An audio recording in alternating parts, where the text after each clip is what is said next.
there are a lot of people who still don't know how to incorporate direct action into their lives. And I think we need to be very honest and very respectful about that. But then, I was not forced, but asked to be up here, represent that kind of opinion by the community members that I represent and work with. And they pretty much said, but we need to. Like, direct action is needed or we're gonna die. Like, they were just like, duh. And so of course, it makes sense, right? But I think it's the issue of how do we do it in a way that it's not that someone chaining themselves to a tree isn't powerful, but to do it in a way where it's not an isolated event and it is not something that is attributed to just an activist.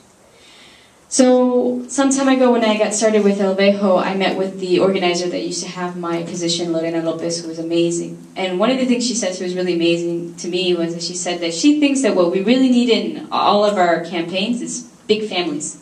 Like you need the entire family, you need the grandma to be down there doing direct action along with, you know, the uncle and the aunt. This needs to stop being just like us, you know, and we are really good looking people, but we are really easily targeted because, you know, we look a certain way, we think a certain way. But once you have regular people, normal people, it changes everything. Everything. And I think one of the best examples I can think of is when I think about the global and international struggles is, for example, what happened in Cochabamba, Bolivia. And I had the privilege of going down there and for the Mother Earth conference that was down there, the Rights of Mother Earth. And it was amazing to see how many indigenous people were part of the entire conference and how much they were willing to not step on people's toes, but assert that they are here and this is our thing and we're going to direct it in our way. And that was very refreshing. And I mean, if you're not aware of this in Cochabamba, they were able to get rid of a company from North America who wanted to privatize their water. And that was amazing. Like, well, how many cities in the U.S. had their water systems privatized and have had no... I mean, and it just happened. And over there it happened and they didn't allow it. I mean, they chased them off. And it was a lot of direct action. It was a lot of civil disobedience. There were people who were killed. There were a lot of bad things that happened, but they weren't going to allow it. And I think that's really strong because it stopped being something where it was just a few groups of people that care about it or that, you know, tend to go in this line of work to, it was an entire community recognizing that this needed to happen. And so I see this more and more in my personal opinion, where a lot of things that are bad or a lot of things that are scarce resources are always found, are increasingly found in communities of color or in indigenous communities. And maybe it's just me telling you and sharing that from my experiences with meeting them and talking to them, and I just came back from the Indigenous Environmental Network conference not too long ago in North Dakota.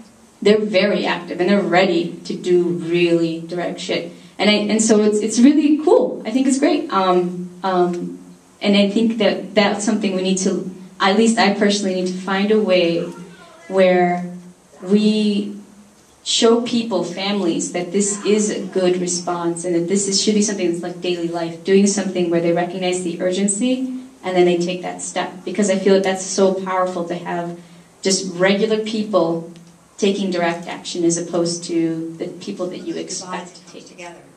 And the truth is, this decade, it's happening. You know, the last 10 years, the World Trade Organization, when we shut that down, it kicked off a decade of global resistance.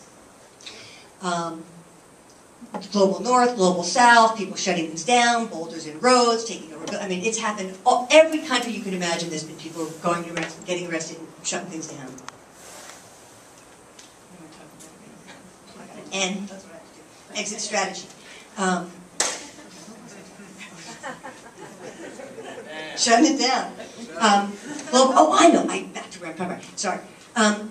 This decade, though, right? So that launched a decade of what I also want to call, because I think it's important, I'll try and get to this, holistic organizing. If we're going to decide to engage in tactics like civil disobedience, we need to build a support structure and strategy to do that. Because if you're asking somebody to step out there and there's no support, it's suicide. Because if we're building a movement, and if we're building power, and that means more and more people coming in, if we're asking people to take risks, we have to build a holistic structure. And again, you guys have done a good job this weekend, right? There's childcare, there's food, there's education. Meeting every human need so we can be very present in the work and be fully authentic in who we are. And that's so key because, again, the power of direct action is that each and every single one of us have to choose to exercise that power and to assume that consequence. And that is a really important part of this in terms of building that broad movement. So let me see if I can wrap this up by saying, I don't care whether you're a regular person or an activist. I don't care whether you're about being civil or if you understand that this is about creating the crises we need to make change. Every single one of you has the power to make a difference in this world. And when we add our power with the people sitting next to us, especially when we cross lines of race, class, age, gender, it's when we cross those lines is when we are building our power in ways that is the most terrifying for them.